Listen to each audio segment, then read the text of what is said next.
বাড়িতে আসি সবকিছু খুঁজতেছি, পরে দেখি 29 ভরি স্বর্ণ নিয়ে গেছে। তারপরে যাই মানে চাচার যতগুলো স্বর্ণ ছিল সবকিছু নিয়ে গেছে। আর কি কি স্বর্ণ এবং নগদ টাকা নিয়ে গেছে। আসসালামু আলাইকুম, শিশির কণা নতুন আরও একটি ভিডিওতে আপনাদের স্বাগতম জানাচ্ছি। আমি কণা। তো দর্শক শ্রোতা, আপনারা ভিডিওর শুরুতে ছোট্ট একটা ভিডিও দেখতে পেরেছেন। তো সেই ঘটনাটা হচ্ছে একজন প্রবাসী বউ, তো সৌদি প্রবাসী, উনার স্ত্রী 8 লক্ষ টাকা এবং কি স্বর্ণ অলংকার নিয়ে নাকি উধাও হয়ে গেছে পরকীয়া করে প্রেমিকের সাথে।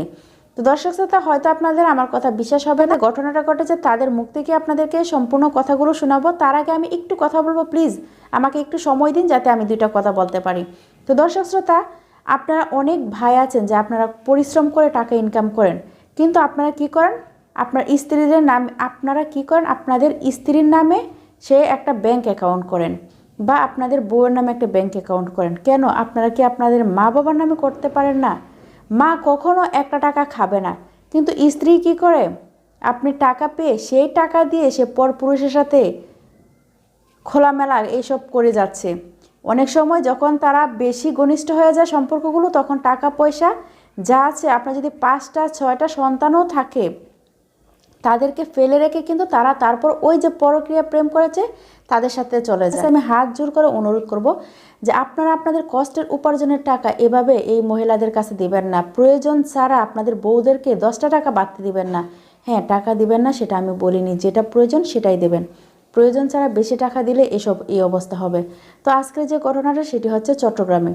তো আপনাদেরকে নিয়ে যাব সেই ভিডিওতে। তো আমি বেশি কথা বলবো না। তো ভিডিওতে যাবার আগে আপনাদের কাছে ছোট্ট একটা অনুরোধ করবো, যারা শিশির কণা চ্যানেলে নতুন এসেছেন অবশ্যই চ্যানেলটা সাবস্ক্রাইব করবেন, আর অলরেডি যারা করেছেন তাদেরকে অসংখ্য ধন্যবাদ। তো চলুন আগে আমরা ভিডিওটা দেখে আসি।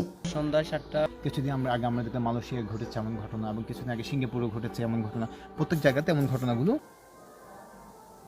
দর্শক শ্রোতা, অলরেডি আপনারা ভিডিওটা দেখতে পেরেছেন। তো ঘটনাটা কোথায় বা কী হয়েছে কী করেছে সম্পূর্ণ কিন্তু আপনারা ভিডিওতে দেখতে পেরেছেন। এখন কথা হচ্ছে, এত কষ্টের টাকা যদি আপনার স্ত্রী নিয়ে অন্য ছেলের সাথে চলে যায়, তখন আপনার অবস্থাটা কি হবে একবার কি ভেবেছেন?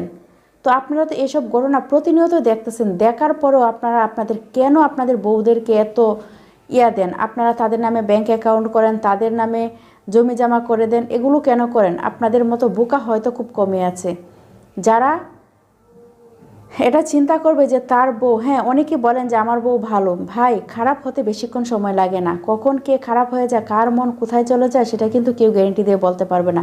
তার জন্য নিজের সম্বলটা নিজের কাছে রাখবেন, নিজের সঞ্চয় অন্যের হাতে দিবেন না। আপনি সঞ্চয় করতেছেন, আপনি ব্যাংক অ্যাকাউন্ট করেন আপনার নামে। যদি আপনার নামে না পারেন, আপনার বাবা মায়ের নামে করেন, তারপর স্ত্রীর নামে দিবেন না। হ্যাঁ দেন কিছু, মানে 3 ভাগের 1 ভাগ দিবেন, যেটা 3 ভাগের 1 ভাগ দিবেন, যেটাতে তার হাত খরচ চলে, হালকা পাতলা সে কেনাকাটা বা সেই করতে পারে। তো যাই হোক দর্শক শ্রোতা, অলরেডি আপনারা ভিডিওটা দেখতে পেরেছেন। এখন বলুন, এই ভিডিও সম্পর্কে আপনাদের যদি কিছু বলা থাকে অবশ্যই কমেন্টে জানাবেন। আপনারা যদি আমার চ্যানেলে নতুন দর্শক হয়ে থাকেন অবশ্যই চ্যানেলটা সাবস্ক্রাইব করবেন এবং পাশে থাকা বেল আইকনটা বাজিয়ে দেবেন। তো আবারও দেখা হবে পরবর্তী কোনো ভিডিওতে। ততদিন সুস্থ থাকুন, ভালো থাকুন, আল্লাহ হাফেজ।